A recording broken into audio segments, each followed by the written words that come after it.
puissance-là va te lever. Elle va te lever.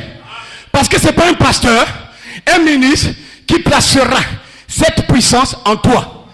Non, mais c'est Christ, Michael, le chef, le capitaine de l'armée invisible. C'est lui qui placera dans cette église à Libreville, la charité maintenant, la puissance. Pourquoi faire? Pour ta délivrance et pour la manifestation de tes droits de rédemption. Parce que quand je te regarde, toi tu as droit à la vie éternelle. Dis Amen. Tu as droit à la guérison divine, à la délivrance, au baptême de feu, au corps racheté, au corps glorifié. Tu as droit à l'adoption. Si vous savez ce matin qui vous êtes, le diable s'éloignera de toi et le diable ne pourra plus jamais nuire à ta vie. Voilà pourquoi ce matin, petite soeur, petit frère, jeune homme, alors les Caleb, il y a ici un homme qui peut allumer la lumière. N'aie plus peur à partir d'aujourd'hui. N'aie plus peur à partir d'aujourd'hui. Parce que je te donne une bonne nouvelle. Il y a ici un homme qui peut allumer la lumière, qui peut baptiser ton âme, qui peut te délivrer, te libérer, qui peut sceller ton âme, qui peut baptiser ton âme. Oh, il y a ici un homme ce matin qui peut déverser en toi sa nature, sa vie, son caractère, sa puissance. Mais pour cela, voyez combien vous pouvez être humble.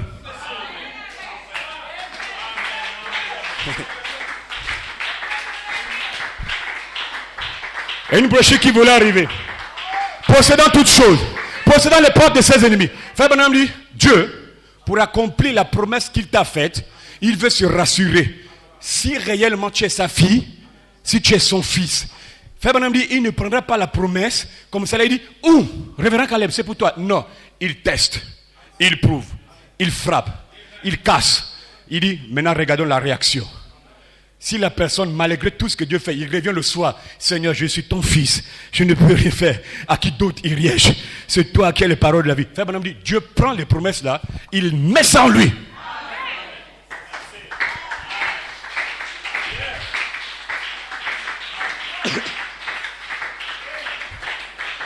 Donc, un moment, Dieu veut t'amener dans ton endroit d'épreuve. Tout fils, je crois que c'est, merci, Hébreux chapitre 12, tout enfant qui vient à Dieu doit être châtié et éprouvé. Quand tu dis, je suis une fille de Dieu, il regarde, bonne confession ma fille. L'autre côté, je suis une fille de Dieu, Dieu se retourne, très bonne confession. De l'autre côté, les enfants du diable, je suis fils de Dieu, il dit, tout le monde a confessé ça, allons-y, au test, épreuve. Fouac. Frère Branham dit, on ne s'habitue pas avec Dieu. Le Dieu que nous prions est un Dieu inhabituel. Il dit, voilà pourquoi Dieu, quand il construit sa maison, son église, il ne prend pas les lignes droites seulement.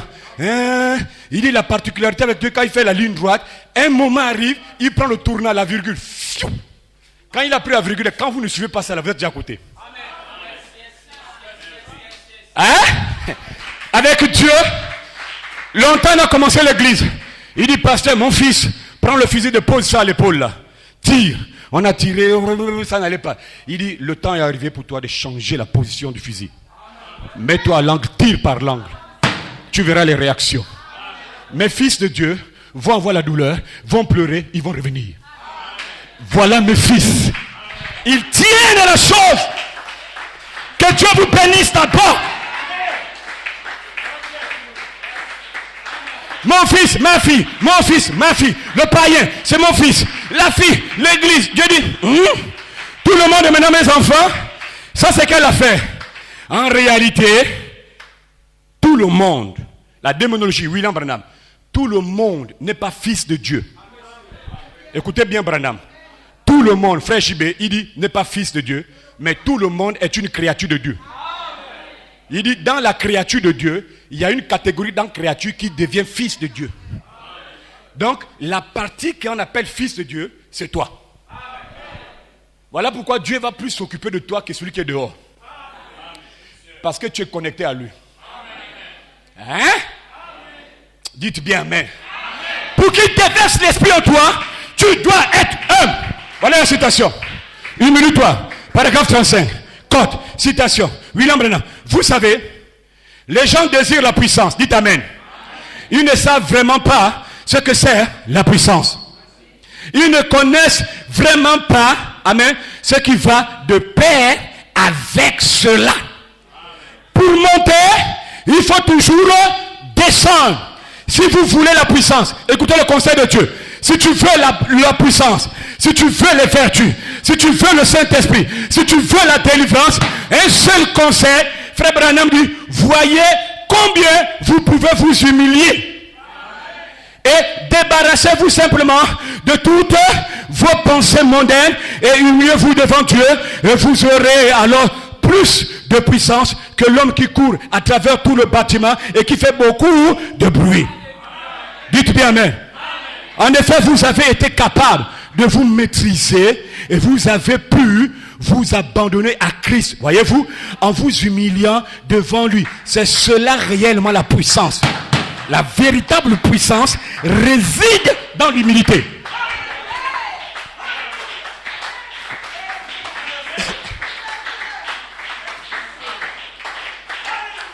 Wouh! Mon Dieu, le véritable baptême réside dans l'humilité. Voilà William Branham, paragraphe 36. Montrez-moi une église, un homme, une femme qui est humble, vraiment humble, pas une église arrogante, pas une femme arrogante, un homme arrogant, simplement une église humble et douce. Et je vous montrerai une église qui a en elle la puissance de Dieu et qui joue de sa faveur.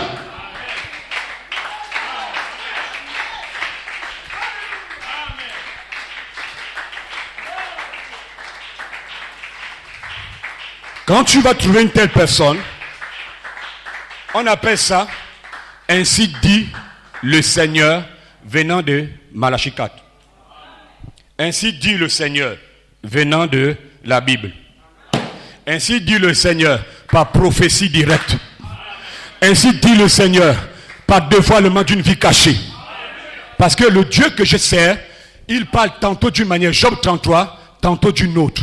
Ne cadrez pas le Seigneur. Il peut parler, sœur Vanessa, par un don. Par un don de songe. Un don de vision. Vous savez, je prends juste une parenthèse. Je suis à la maison. Je suis à la maison, Pâques. Je prends le téléphone. Je m'avais à Facebook pour voir un peu ce qui se passe. Je ne sais pas ce que je fais. Je regarde seulement. Poum, l'esprit me conduit dans une page sur Facebook. Je trouve un médium, le nganga qu'on appelle en Europe, répondre à une sœur dans l'église. Donc il y a une sœur dans l'église qui a répondu au nganga, qui a écrit au nganga de sa vie. Le pasteur à la maison, je ne connais pas. Je prends le téléphone, je guette comme ça, boum, le médium répond à la sœur. J'écoute tout ce que le médium dit, le nganga dit. J'ai dit, what? Je pense aux écritures qui viennent sur place. N'y a-t-il pas de baume en Galade? Hein? Parce que Ézéchiel, je ne sais pas si c'est Ézéchiel bien Osias qui avait envoyé quelqu'un chez un ganga. Dieu a dit, comme vous avez envoyé les gens chez le ganga, ça veut dire que moi, Dieu, dans le camp, je suis impuissant. Bon, comme c'est le roi qui t'a envoyé chez le ganga pour recevoir la guérison, va dire au roi qui ne se relèvera pas, il va mourir. Il a demandé, n'y a-t-il pas de baume en Galade? N'y a-t-il pas un homme qui peut guérir ici? Bon, dites-moi un peu. Quand je suis en train de voir ce que le ganga dit maintenant à la sœur dans l'église là, qui a permis que je découvre ça? Le pasteur ou Dieu? Non, répondez-moi bien. Hein? Qui a permis ça, papa Daniel? Est-ce que je savais que là où je me vais là, c'est pour découvrir ce que le féticheur dit à la sœur dans l'église?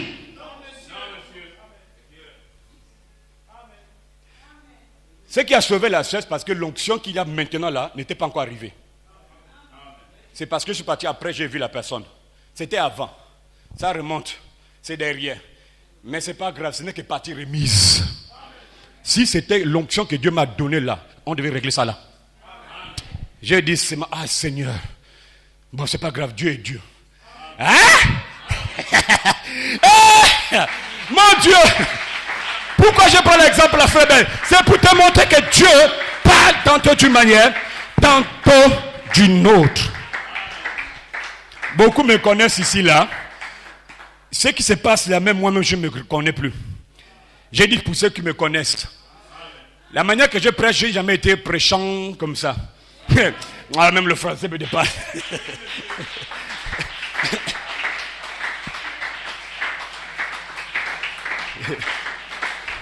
Je vous aime tellement que je vais détruire les pensées qui me viennent à l'esprit sur vous là. Ne pensez jamais que c'est l'arrogance, le pasteur parle mal les gens. Non! Il ne faut jamais dire ça là, c'est pour quelqu'un. Dieu doit faire. Dis bien amen.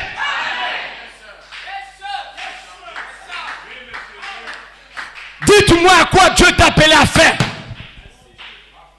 Parce que je te montre ce que Dieu t'a appelé à faire. J'essaie un peu de parler, c'est un peu humainement. Est-ce que Dieu t'a appelé à critiquer, à mépriser les gens? Est-ce que Dieu t'a appelé à avoir une femme, un mari, et, je sais pas, de l'aide dans l'église? Église, là, n'est pas ONG. Non, dites bien amen. Hein? L'église n'est pas une ONG.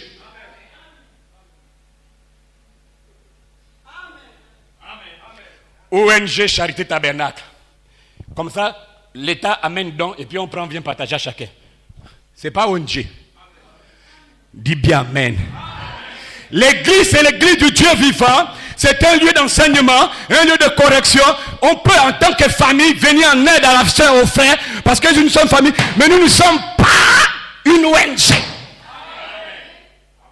Je me suis toujours posé la question toute la semaine. Seigneur, est-ce qu'il y a déjà une sœur dans l'église qui est déjà arrivée pour prier pour le fardeau, pour son âme? Seigneur, je veux le Saint-Esprit. Seigneur, je veux les vertus. Seigneur, baptise-moi. Je me demande, je dis, je ne sais même pas s'il y a une sœur dans l'église qui a déjà fait ça. Encore que les frères ont eu déjà l'occasion. Dans un moment, tu te dis, est-ce qu'il y en a? Parce que le plus souvent, je sais que les sœurs viennent pour femmes. Les sœurs viennent pour mari. Mari vient pour femme. C'est un peu comme ça là que ça se passe. Parce que je sais de quoi je parle. J'ai vu femme rentrer ici là. Le zèle là, même moi-même quand j'ai cru, je n'ai jamais eu ça. Oh, elle pleure, elle s'enroule. Le pasteur prêche. Le pasteur là, c'est moi. Oh. Hein? Non, suivez-moi, on va continuer tout de suite. Quand je pasteur venait à l'époque, hein? Peu importe les péchés que tu as fait, oh, ça c'est rien. Dieu connaît le cœur, il voit le cœur. Tu vas aller au ciel, peu importe les péchés. Donc peu importe. J'ai dit oui, tu ne peux. Non, peu importe. Même ce que tu as fait, même hier, c'est fini. Dieu ne connaît pas ça. Qu'est-ce que je faisais? Je caressais au sens du poil. Et Dieu me regardait et dit, la manière que tu fais là, tu auras des problèmes devant. Tu encourages trop les gens là. Je viens, je continue. Et puis, il dit, quand je parlais, je prêchais que de manière volatile. Comme ça là. Les péchés seront condamnés. Machin. Il dit, il n'y a pas impact sur ce que tu veux dire. Donc je prêchais qu'en haut, en haut. Je prêchais qu'en haut, en haut. Et là, tout le monde avait le meilleur pasteur, Jean Cerdan. Il prend soin de pasteur. Il prend soin de moi. Il est gentil. Oh. Il est bien. Oh. Oh. Non. Le métis là, jamais il n'y a pas de deuil à Libreville. Le mois dernier, l'Esprit de Dieu descend. Prends le fusil. Change de position. Mets-toi à l'angle. Tire vers l'angle. Regarde les réactions. Regarde ce qui s'est passé. Regarde ce qui s'est passé. Je dis, hein, écoutez-moi bien. Je mets la main sur la Bible. Tout ce que j'ai dit ici là venait de Dieu.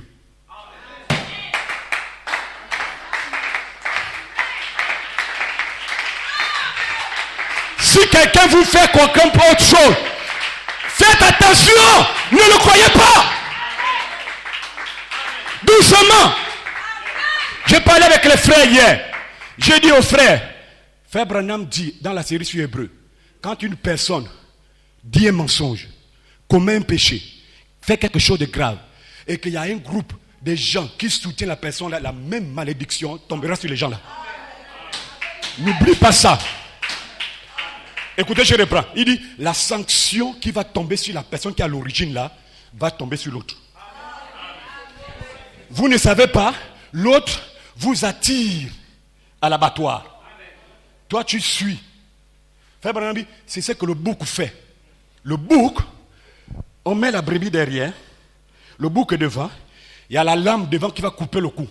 Frère Branham dit, quand le bouc arrive, il sait que la lame va bientôt tomber, il saute, boum, la lame passe. Quand la brebis passe comme ça coupe, tchac.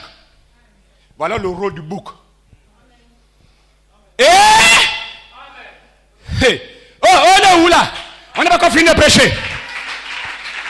Je me demande seulement, qu'est-ce que Dieu t'a appelé à faire? Et pour rien au monde, je viendrai manquer du respect à quelqu'un dans l'église là. Dieu m'est témoin, vous êtes tous mes enfants. Et je vous aime bien. J'ai pris l'exemple un dimanche que papa Daniel est celui qui m'a mis au monde. Je vous ai montré le doigt. Quand il rentre dans l'église là, il n'est pas mon père. Il devient mon fils. Non, dites amen. La belle-mère a mis au monde mon épouse. Sa soeur est derrière en jaune. On l'appelle maman Hermine, c'est la tante. Quand les deux là rentrent ici, belle-mère c'est dehors. Frère Jibé, ici elle devient mon laïc. Je deviens son père. Quand la belle-mère fait quelque chose qui n'est pas juste par rapport à la parole, les problèmes de belle-mère et beau-fils c'est dehors. Ici je la récupère en plein monde. Je parle là, c'est devant tout le monde comme pour avertir. Dites bien amen d'abord. Hein? Je parle de maman. Parce que vous avez dit que non, parce que je veux que je prenne les exemples sur ceux qui m'ont mis au monde pour que vous puissiez comprendre, vous les enfants. La sœur là, c'est la sœur Jubé, celui qui a plus, je vais dire, l'autorité dehors. Elle ne vient pas ici là en tant que femme de frère qui a une autorité. Elle vient ici en tant que mon fils, ma fille. Le frère Jibé, ce qu'il est dehors, c'est dehors. Amen. Dites bien amen. Ce que tu es dehors, c'est dehors. Mais je ne regarde pas ce que tu es dehors, je regarde ce que tu es ici. Ici, tu deviens mon fils. Et en tant que père, je le dois sur Jibé. Et quand je parle à Jibé, la femme n'a pas le droit de répondre. Là, je parle là pour toutes les grandes personnes.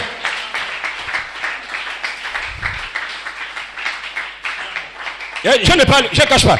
Là, je parlais de Jibé. Je parle, frère Ben, je parle des grands là. Celle-là, c'est la sœur Karen, c'est mon épouse. Quand elle est dans l'église, elle n'est pas la femme du pasteur. Elle est laïque. Et en aucun cas, un laïque va me conduire pour venir prêcher dans l'église. J'ai dit en aucun cas. Quand vous pensez ça, vous vous attirez une certaine malédiction. Voilà pourquoi il faut que vous veniez, je prie pour vous. Je sais de quoi je parle maintenant. Dites-moi, c'est la sœur Karen qui me donne les prédications en convention. C'est la sœur Karen qui m'a donné les prédications ici. C'est la sœur Karen qui dit prêche ça aujourd'hui. C'est la sœur Karen qui dit va dire ça. Non, c'est l'ange.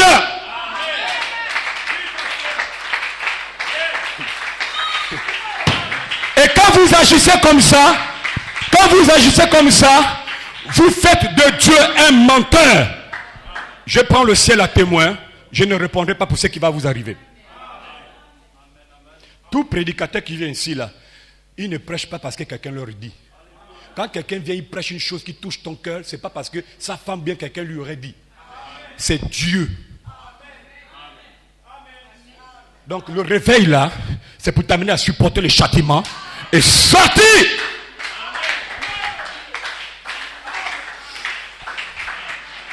Dieu t'a appelé à faire quoi? À critiquer? À être ingrat? À faire tout? Pourquoi je tape ça? C'est Dieu qui dit il faut faire ça. J'ai dit, si quelqu'un est spirituel, pas les nouveaux là, vous devez comprendre que quelque chose ne va pas là. J'ai béni Dieu pour le frère Carré qui m'a expliqué avec Serge. Ils ont écouté la bande de John Conte, comment ça se passe le phénomène là. Il va arriver un temps dans l'église où même moi-même je ne vais pas me contrôler. Pendant la prédication, vous allez voir Dieu même va venir, il va bloquer la prédication, il va dire toi, lève-toi. Ce ne serait pas fétiche. Est-ce que vous savez, le 20 mars 2020, Serge Jibé, mettez-moi debout, pardon. C'est le 20 mars. C'est quelle date? Oui, assieds-toi. 18 mars 2020, elle a fait un songe, elle est venue me voir. Je t'ai vu en train de prêcher. Je ne sais pas, il faut que j'essaie de paraphraser. Il est arrivé un moment où tu commençais à dire ouvertement les choses que les gens faisaient. C'est elle qui est venue me rappeler, il y a de cela 2 dimanches. Je ne sais pas si c'est 2 dimanches ou le dimanche dernier. C'est 2 dimanches, hein. Elle dit, je t'avais dit, elle a noté dans son cahier, elle est revenue me dire. Je suis resté debout, j'ai dit, ouais, je me souviens. Elle m'a fait asseoir. Je ne savais pas ce qui s'est passé, mais c'est elle qui est venue me dire, en 2020, 2 ans plus tard, l'Esprit de Dieu est descendu, confirmer ce qu'elle avait dit. Ce n'est pas Karen. Attrapez.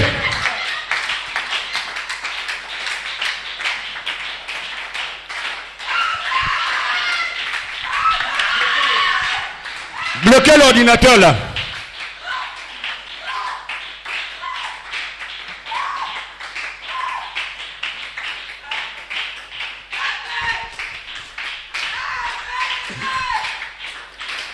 Pendant que je prêchais, c'est ce qui me vient à l'esprit. Rappelle à l'église ce qu'elle a eu à faire. Hein? Vous êtes au bon endroit. Même moi-même, j'avais oublié. Je viens seulement, je prêche. Elle s'aurait dit, le 18 mars 2020, j'ai écrit à la maison. C'est ce qui se passe là. J'ai gardé mon calme. Si je vous le dis, c'est pour libérer vos esprits. Vous êtes des merveilleuses gens. C'est le diable qui veut nous diviser. C'est le diable qui ne veut pas que nous soyons unis. Mais dans le nom de Jésus, nous serons unis dans cette église. Unis sous une seule tête. Je vais aimer ma soeur Louise. Je vais aimer ma soeur Grâce. Je vais t'aimer. Et le diable sera paralysé par la révélation de qui vous êtes.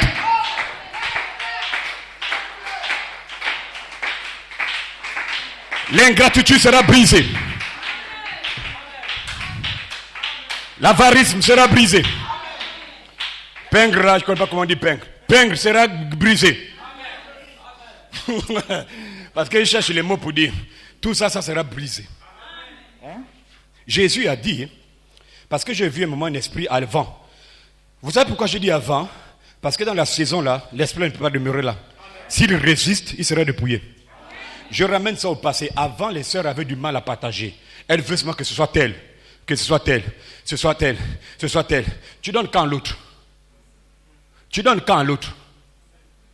C'est l'avarice, bien, il y a un démon là. Allez-y, 2 Timothée 3, vous allez voir l'esprit là. J'ai dit c'était avant. L'esprit là, s'il est dans ta place, garde-le longtemps, mais il sera dépouillé. Libère-le vite. Je vous ai dit, il est mieux qu'un homme te tape. Pas Dieu. Je sais de quoi je parle pour avoir passé par là. La Bible dit, ne faites pas aux autres ce que vous ne voulez pas que l'on vous fasse. Dieu t'a appelé à quoi? Je vous ai lu la Bible ici là. Ce qu'il a connu d'avance, il les a prédestinés. Ce qu'il a prédestinés, il les a appelés. Ce qu'il a appelés, il les a justifiés. Ce qu'il a justifié, il les a glorifiés. Donc quand Dieu t'appelle, il t'appelle pour te justifier, pour te baptiser, pour te purifier, pour te laver, pour te adopter, pour te donner le Saint-Esprit. Il t'appelle pour te donner sa vie. Dieu ne t'appelle pas pour t'appeler. Donc ce matin, vous serez libre. Vous serez libre. Il t'appelle pour avoir le Saint-Esprit. Dites bien Amen. Dites bien Amen. Amen. Voilà pourquoi mon désir, pendant que je prêche, c'est de vous voir entrer dans le pays.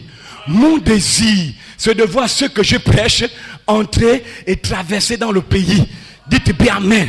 Alors ce matin, répands-toi et meurs dans cette vie. Meurs dans cette vie et viens recevoir ton baptême de feu. De quoi je parle, pasteur? Je parle de Dieu ce matin, gloire à Dieu, qui peut changer ton cœur, qui peut entrer dans ton cœur. Je parle de Dieu qui peut changer ton esprit. Je parle de Dieu qui peut baptiser ton âme, pardonner ton âme. Je parle de Dieu qui peut élever ta foi. Dites bien Amen. Est-ce que vous savez, Charité Tabernacle, que vous pouvez marcher dans les rues de Libreville, mais ton âme, ton esprit, ton corps est avec Dieu. Dites bien Amen. Si c'est avec Dieu, ça veut dire que ce matin, recevez votre héritage. Ce qui est la vie éternelle, la guérison divine, c'est votre héritage. Notre apôtre, Frère Coleman, dans son message, les Josué spirituels. Frère Coleman, courte citation. Avant de recevoir votre héritage, vous devez d'abord vaincre. Il dit, ça veut dire, vous devez d'abord entrer dans votre endroit de procédé. Il y a un endroit où dans ta vie, en tant que chrétien ou chrétienne, Dieu doit t'éprouver et te tester. Il dit, vous devez d'abord vaincre. Il pose la question. Vaincre quoi? Il cite. Vaincre, amen, l'esprit humain. Les démons de critique, de rancœur, de mépris. Les démons de 2 Timothée 3. Parce que j'ai vu, j'ai dit encore, c'était peut-être la semaine dernière, c'est avant. J'ai vu cet esprit dans les sœurs. Mais j'estime et je crois qu'elle est délivrée. Voilà pourquoi je dis que c'est du passé. Mais qu'à cela ne tienne, je veille sur ça. Amen. Vous devez d'abord vaincre le mensonge, l'hypocrisie, sortir du banc des moqueurs et venir recevoir le baptême de feu. Parce que Dieu peut te libérer. Le Fils de l'homme peut te libérer. Là où tu es assis, Dieu peut te libérer. L'Esprit de Dieu ce matin peut te purifier. L'Esprit de Dieu peut te laver. Donc ce matin, vous êtes libre. Libre, libre, libre, libre, libre. Reçois l'Esprit.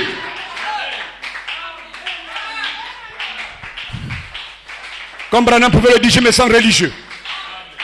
Maintenant, je vais vous dire une chose. Laisse-moi te dire encore une chose.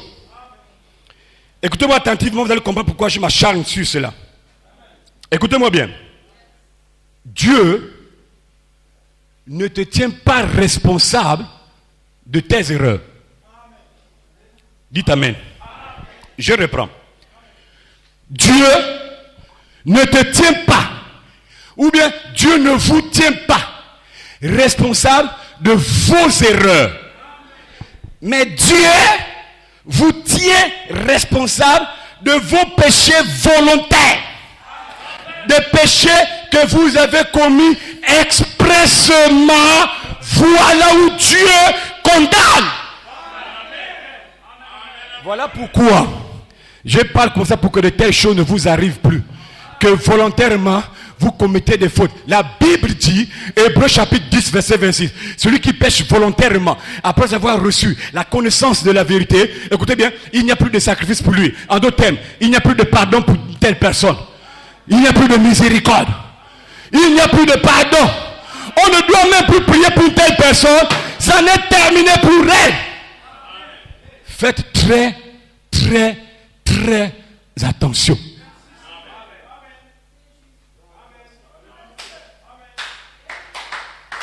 Dieu, qui le dit?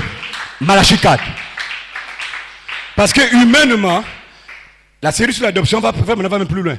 Il dit, des chrétiens ne pêchent pas, ils commettent des erreurs. Et Dieu ne te tient pas responsable pour ça. Mais quand tu fais une chose expressément, la colère de Dieu plane sur toi.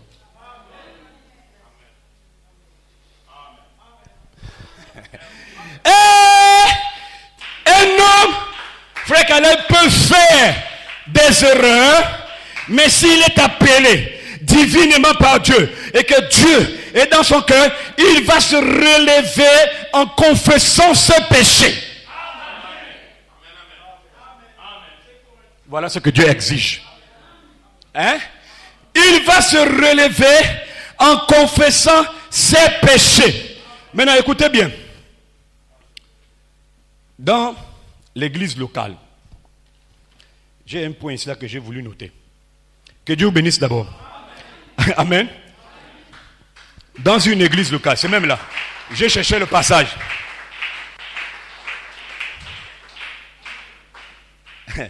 Amen. Un homme peut commettre des erreurs. Si l'homme là est appelé par Dieu, amen, et que Dieu est dans son cœur, il ne va pas rester dans l'erreur là. Il va se relever en venant vers le pasteur, confessant les péchés. Et on prie pour lui, on avance.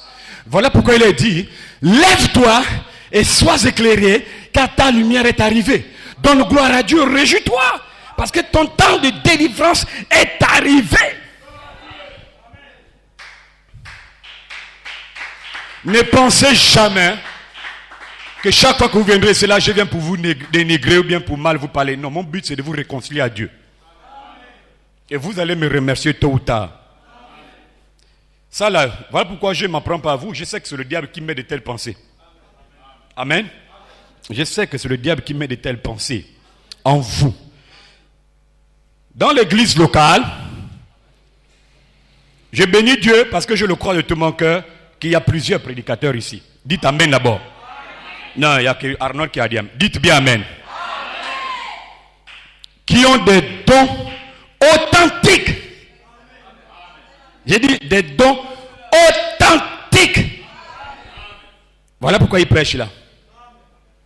Nous tous, on est des prédicateurs.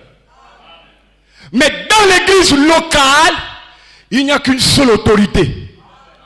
Une seule sentinelle. La sentinelle, c'est l'homme que Dieu a placé dans l'église pour veiller sur le peuple. Quand le diable rentre dans le frère ou dans la soeur, la sentinelle regarde par l'inspiration de Dieu, il vient, il prêche pour chasser le démon. Il n'y a qu'une seule sentinelle, un seul gardien. C'est votre conducteur, c'est votre pasteur. Ce que j'ai dit là, c'est pas moi d'abord qui le dit, c'est la Bible qui le dit. Dites bien Amen d'abord. Hébreux chapitre 13, verset 17. Écoutez bien. Paul dit, obéissez à vos conducteurs. Obéis à ton pasteur. Dis Amen. Et ayez pour eux la déférence, la révérence, le respect. Dis Amen.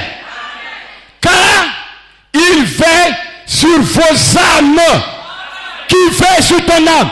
Le pasteur veille sur ton âme. Dis Amen. Là je lis la Bible.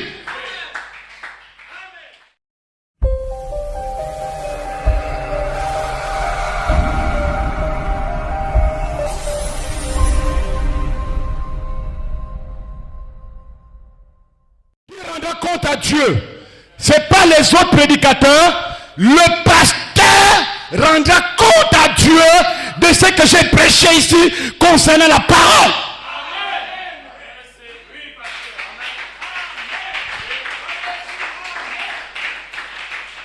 Qui l'a dit?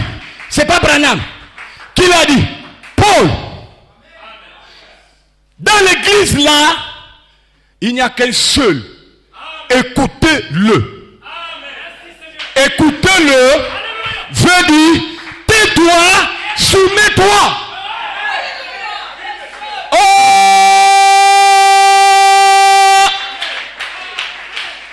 Mon Dieu, quelle déclaration! Quelle déclaration, révérend Constant! Quelle déclaration! Tu as entendu longtemps. Écoutez-le, écoutez-le. Celui c'est mon fils bien-aimé. Écoutez-le, écoutez-le. Veut dire, toi quand tu rentres ici, tais-toi, soumets-toi à l'autorité fou. Que Dieu te bénisse, frère. Tu as entendu, écoutez-le.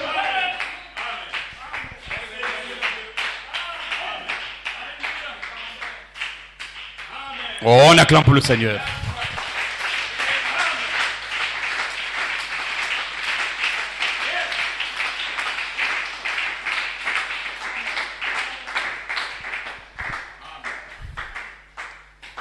Quand tu comprends que quand l'église connaîtra sa position, l'enlèvement aura lieu. C'est-à-dire que quand tu rentres dans l'église là, et que tu te dis dans la tête, je suis un fils de Dieu, je suis le laïc du pasteur Jean Cerdan, Dieu va te bénir et va t'élever. Parce que d'abord tu connais ta position en tant que laïc. Hein? Je vous ai dit, vous tous, vous êtes mes laïcs. Mes enfants. J'ai dit même le père qui a mis au monde, le pasteur, le plus âgé. Il est papa dehors. Je ne peux pas lui manquer de respect, c'est mon père. Ici, il ne peut pas manquer de respect, c'est son père. L'affaire est compliquée, mais c'est mystérieux.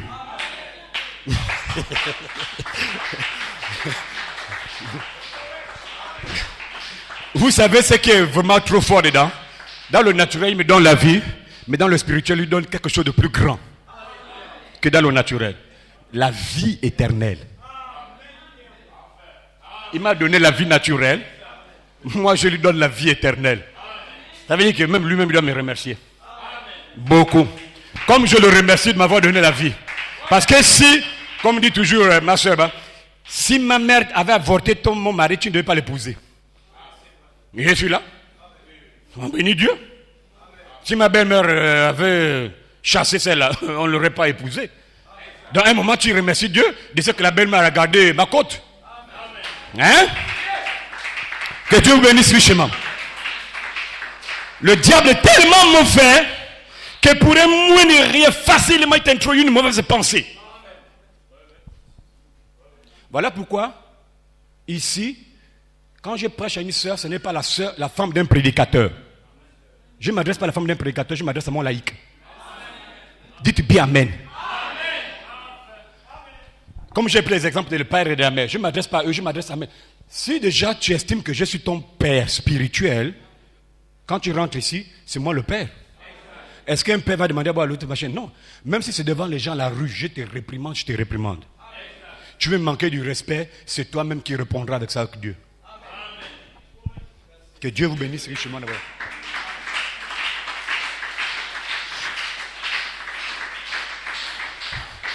Je termine bientôt. D'abord, j'ai terminé. Que Dieu vous bénisse. Voilà pourquoi vous devez être très vigilant. Surtout, comme j'ai dit aux frères, la citation là.